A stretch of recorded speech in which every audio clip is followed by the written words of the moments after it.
Titulado el mensaje de hoy, seremos transformados. Seremos transformados.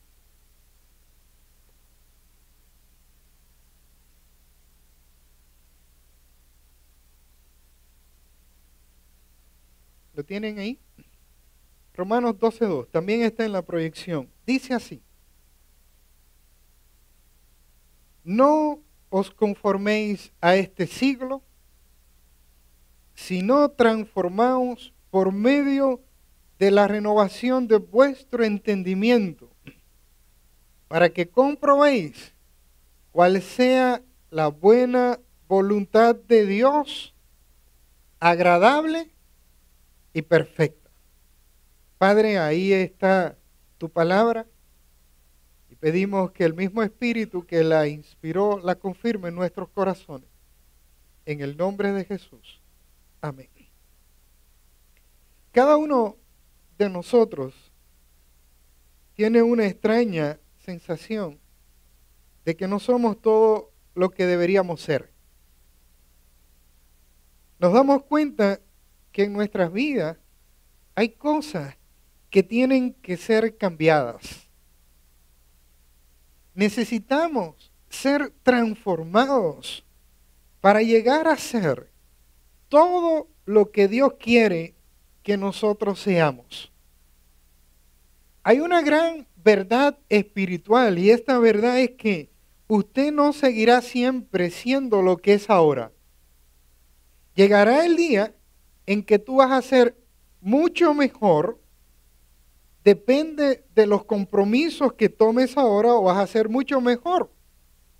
Su vida se va a encaminar hacia lo que Dios quiere que tú seas, o se va a estancar y se va a retroceder. Nadie se queda igual. El que no crece, decrece. El que no se transforma y sigue transformándose para ser más como Cristo, no se queda en el lugar donde está, sino que retrocede y su vida espiritual se estanca. Y lamentablemente hay muchos cristianos que conocieron a Cristo, tuvieron una transformación, pero no siguieron creciendo, se estancaron. Y entonces a veces comienzan etapas de decaimiento espiritual, de retroceso espiritual, donde la vida espiritual decae en vez de crecer. La exhortación del apóstol Pablo y el consejo de Pablo es que no nos conformemos a este siglo, sino que seamos transformados por medio de la renovación de nuestro entendimiento. La vida cristiana es una constante transformación y renovación para comprobar cuál es la buena voluntad de Dios, que dice Pablo que es agradable y que es perfecta. Y uno se dice, bueno, ¿por qué debemos ser transformados? Para encontrar la respuesta, debemos ir al libro de Génesis. La Biblia dice en el principio que el ser humano fue creado a imagen y semejanza de Dios. Entonces, dice Génesis 1, 26 y 27, entonces dijo Dios, hagamos al hombre a nuestra imagen, conforme a nuestra semejanza, y señoree en los peces del mar, en las aves de los cielos, en las bestias, en toda la tierra, y en todo animal que se arrastra sobre la tierra. Y creó Dios al hombre a su imagen. A imagen de Dios los creó. Varón y hembra los creó. El estudioso de la Biblia, John Stott, afirma que el hecho de ser imagen y semejanza de Dios implica 5 cosas.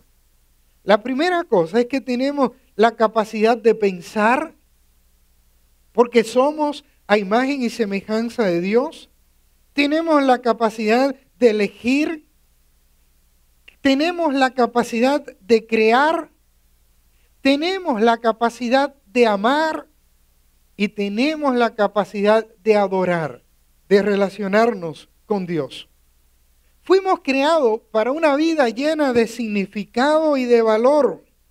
Fuimos creados por Dios para una comunión profunda con Él.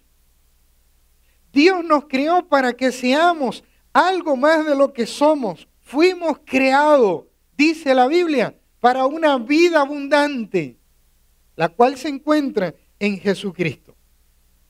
Entonces, uno sabe que fue creado para lo mejor. Y uno dice, bueno, entonces, ¿qué pasó? Lo que pasó fue que el pecado afectó el diseño original de Dios. Dios lo hizo todo bien en nuestras vidas, lo hizo bueno en gran manera, pero nosotros los seres humanos lo echamos a perder por nuestra rebeldía. Hubo un momento de la historia en que nos desviamos y ese momento está totalmente descrito en Génesis capítulo 3. Dios le dijo a Adán y a Eva, de todo árbol del huerto podrán comer, pero del árbol de la ciencia del bien y del mal no podrán comer, porque el día que coman van a morir.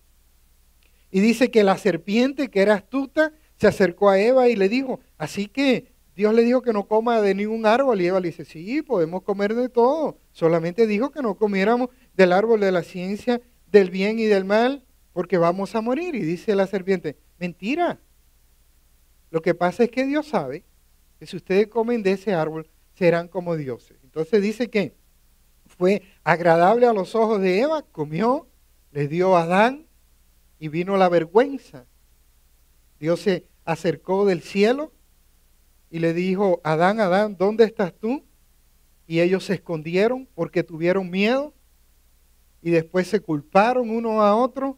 Adán le dijo a Dios, la mujer que me diste me dio de comer. Y la mujer dijo, la serpiente que fue la que me engañó.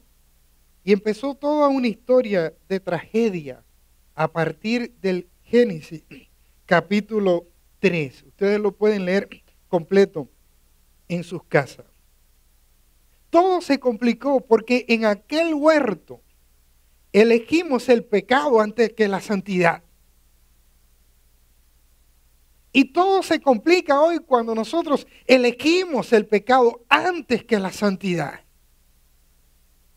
En aquel momento elegimos escuchar a la serpiente en vez de obedecer a Dios.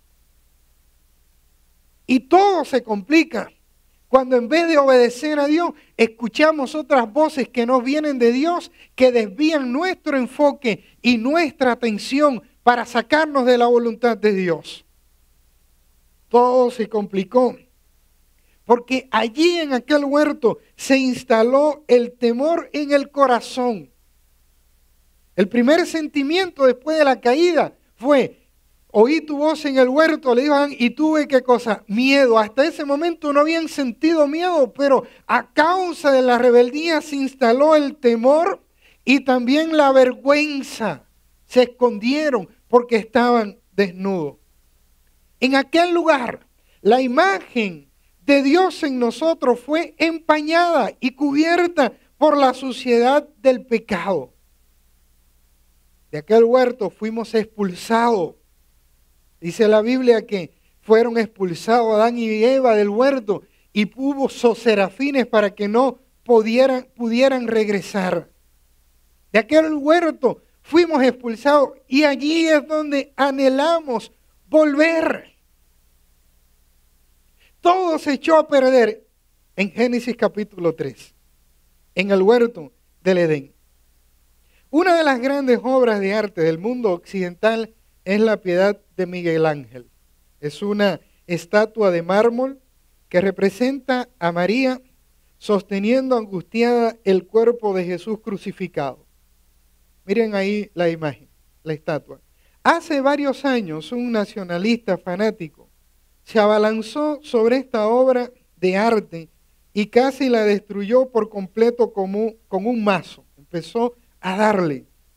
Y lo que fue esa obra de arte no era igual después de ser golpeada por este fanático. Y van a ver la próxima imagen, cómo quedó. La cara todo desfigurada, el brazo roto.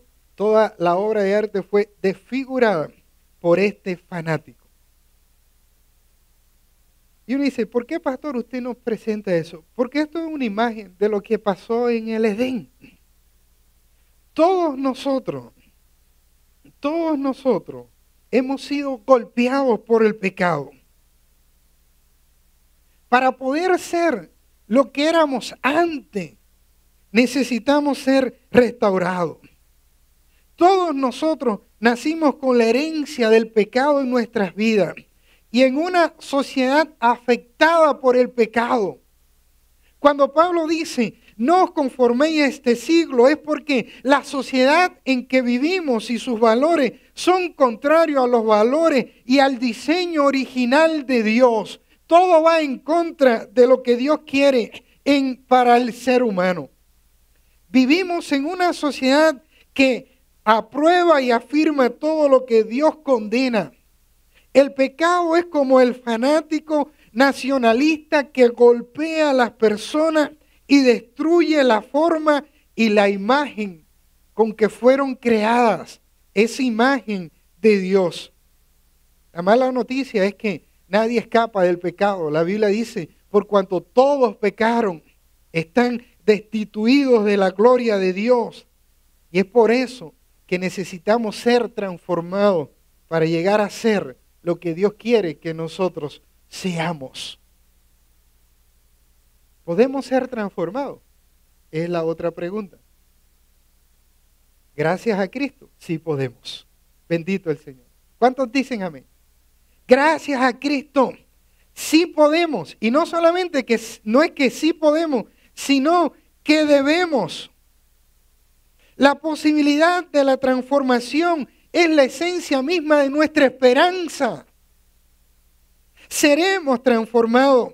La esperanza de la transformación está en la obra de Cristo, está basada en la obra de Cristo. Miren lo que dice la Biblia. Mas Dios muestra su amor para con nosotros, en que siendo aún pecadores, Cristo murió por nosotros. Pasen la proyección, ¿sí? La esperanza de la transformación está basada en la obra de Cristo y esa transformación, yo usé esta imagen porque, por la imagen anterior, ¿sí?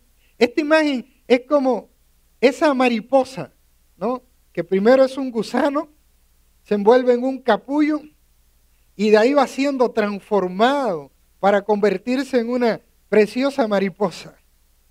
Y esa transformación la vivimos nosotros, esa metamorfosis la vivimos nosotros gracias a la obra de Cristo.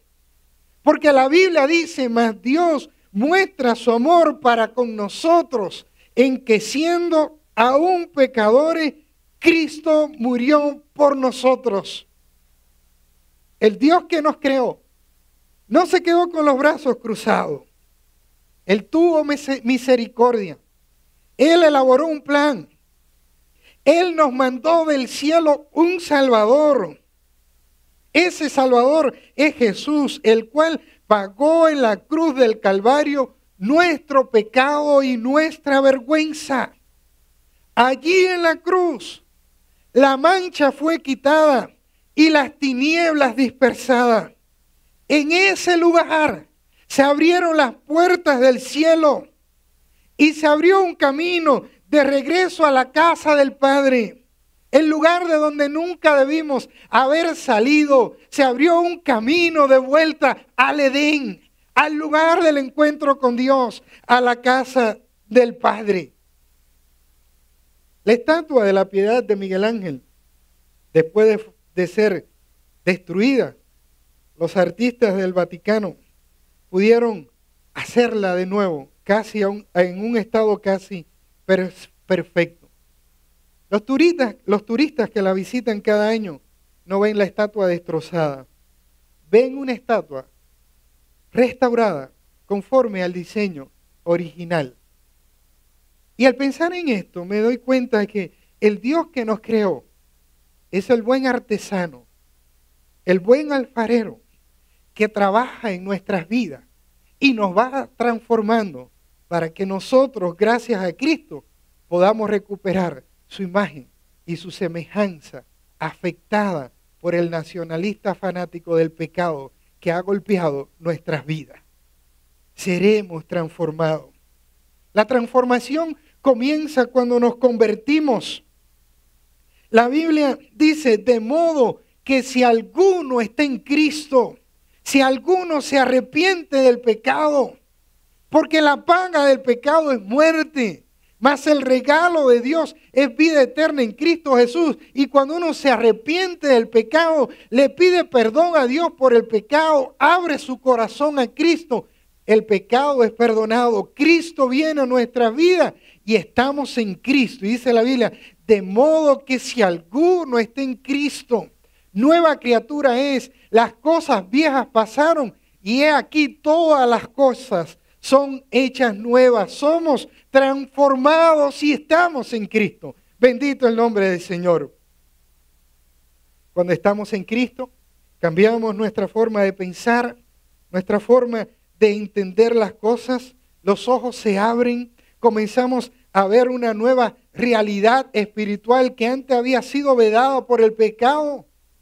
Cuando uno conoce a Cristo es como que se alumbra el mundo, uno comienza a entender, dice, wow, mira, ¿por qué viví así? Qué tonto que fui, qué malas decisiones que tomé, pero ahora Cristo ha iluminado mi mente, se abren los ojos. Cuando estamos en Cristo nos damos cuenta que Él vino a darnos una vida abundante, vino a recuperarnos, para que recuperáramos lo que el pecado nos había quitado.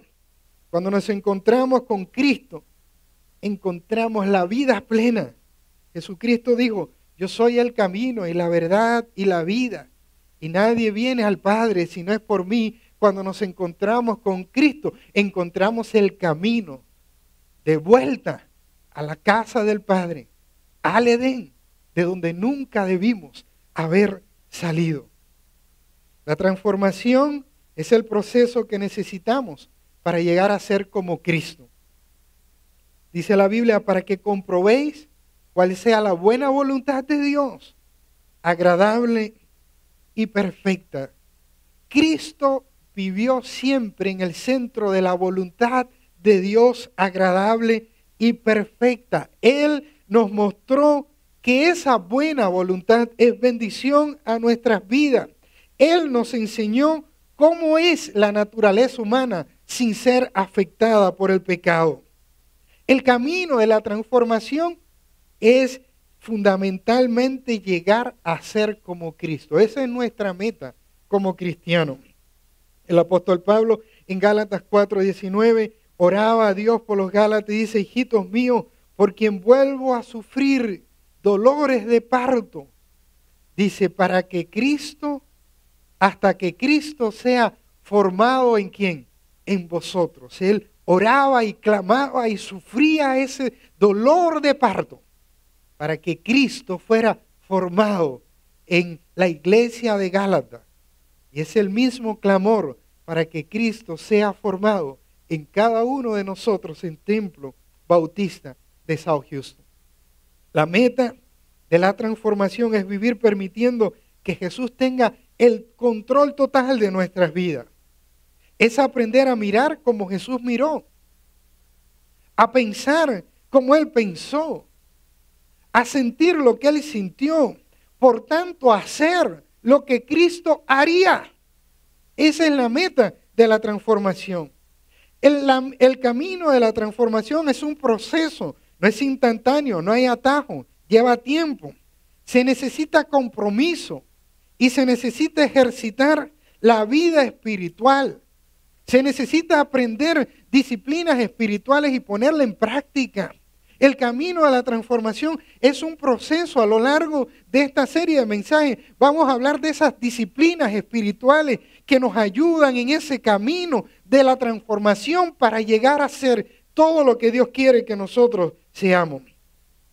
Las disciplinas espirituales son aquellas herramientas que Dios nos ha dado para ayudarnos en nuestro carácter y para que nuestro carácter sea formado como el carácter de Cristo. Y entre esas disciplinas tenemos la lectura de la Biblia, la oración, la meditación, el gozo, la celebración, la plenitud del Espíritu, y todo eso vamos a ver en los próximos mensajes. Y yo quiero decir algo para terminar. Todos nosotros nacimos con la imagen de Dios en nuestras vidas. Y esa imagen se afectó por el pecado. Cristo hizo posible que el pecado sea perdonado y que comencemos una nueva vida. Y la meta que tenemos como cristianos es ser como Cristo. Y quiero preguntarte, ¿estás consciente de que hay cosas que debes cambiar en tu vida? Hay gente que nunca se pregunta eso. La segunda pregunta, ¿sabes cuáles son esas cosas? Tercera pregunta, ¿has intentado cambiar cosas en tu vida y no has podido? ¿Cuántas veces has dicho, yo quiero cambiar esto? Y una y otra vez cae en lo mismo. La cuarta pregunta que te hago, ¿quieres intentarlo de nuevo? No con tus fuerzas, sino con las fuerzas de Cristo. ¿Quieres pedirle a Dios que te ayude en ese proceso de transformación? Hoy es momento de experimentar lo que experimentó el salmista cuando dijo, examíname, oh Dios, y conoce mi corazón. Pruébame y conoce mis pensamientos y ve si hay en mí camino de perversidad y guíame, corrígeme y guíame al camino eterno. ¿Saben, hermanos? Si no estamos en el centro de la voluntad de Dios, que es agradable y perfecta, nos perdemos muchas bendiciones en la vida. Si no somos transformados para ser como Cristo, no vamos a disfrutar una vida plena. Jesucristo dijo, yo he venido para que tengan vida y para que la tengan en abundancia. Si no le pedimos a Dios que obre un proceso diferente en nuestros corazones, vamos a sobrevivir, pero no vamos a vivir como Dios quiere que nosotros vivamos. Si tú no te transformas para crecer espiritualmente, te vas a estancar y vas a retroceder. ¿Y sabes cómo te vas a sentir? Vacío, triste, amargado. Vas a encontrar que las cosas en la vida no tienen sentido. Pero si tú en esta mañana decides levantar tus ojos al cielo, decirle, Señor, cámbiame, transfórmame, Señor, renuévame, Señor, trae un avivamiento a mi corazón. Yo quiero comprobar cuál es tu buena voluntad agradable y perfecta y quiero vivir en ella. Cambia. Si hay pensamientos que no están bien en mi mente, arréglalo. Si hay actitudes de mi corazón que no son buenas, cámbialas. Si hay palabras en mi boca que no edifican, cámbialas por palabras que edifiquen de bendición. Quiero ser como Cristo. Y ese es el llamado de Dios. Como iglesia nos estamos transformando, estamos empezando nuevas cosas, estamos creciendo, estamos moviéndonos hacia una dimensión espiritual de altura. Dios quiere que vayamos a las alturas, pero la iglesia somos nosotros. Y si no nos transformamos nosotros, todo queda en un programa, una actividad, pero no en un mover y una experiencia de vida que viene de Dios y que nos lleva como iglesia a las alturas, a vivir cosas que no hemos vivido, a vivir en el centro de la voluntad de Dios, que es agradable y que es perfecta. Y yo quiero hacer un llamado. Si tú quieres, si tú sientes que hay algo en tu vida que debe ser transformado, yo te pido que tú ores a Dios. Vamos a ponernos todos de pie. Y si hay alguien que siente en su vida que debe ser transformado, yo le invito a que venga al frente. Vamos a orar. Si hay alguien que anhela eso, comprobar esa buena voluntad de Dios, agradable y perfecta, ven aquí al frente, no tengas temor. ¿Ustedes saben por qué no vengo yo al frente? Porque ya estoy en el frente. Porque yo necesito ser transformado por Dios, porque no soy todo lo que Dios quiere.